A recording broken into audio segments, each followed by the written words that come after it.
Hi guys, it's Wendy from Ask the Landlady, and I wanted to highlight something today that might happen to you as a property owner. You can see this house I've had over here.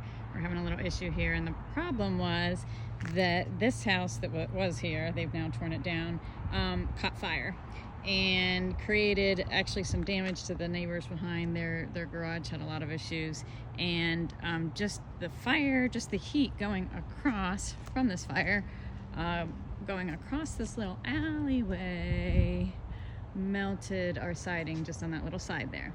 Okay. Now kind of what happened, you'll say, oh, that's an insurance claim. And yes, it sure is, but it's not on their insurance, even though they had the fire and went over and damaged my building. It actually ends up being on my insurance, which is problematic because as property owners, we want to keep our costs down for our tenants. And a lot of times, especially right now, insurance is getting very difficult for real estate. So we have huge deductibles, $10,000, $20,000, huge premiums. Sometimes we're just being canceled without warning. We're actually told by our insurance agents not to use the insurance. So what's the point? Just to check off a box for the banks that we have insurance. So a lot of us are now becoming self-insured, which means that we're concerned about liability, and we have a lot of liability insurance in case somebody gets hurt, in case there's a problem. But when we end up with things like this, we're having to eat that cost ourselves.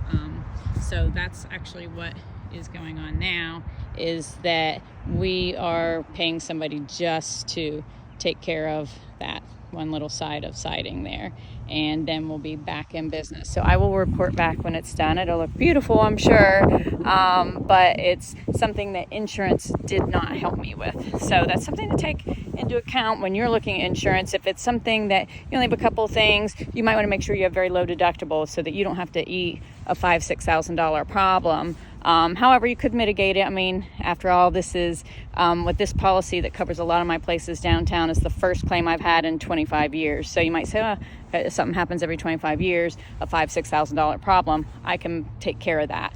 However, I can't take care of liability issues. So that's something that you will want to talk to your agent about, is making sure you are covered for liability with your tenants, with any issues that could happen there. But as far as property damage, it might be something that you set up your own separate fund and try to save money towards bad things that happen like this, that we were not anticipating and of course never would. Anyway, that's all I have to say today. Thanks and have a great day.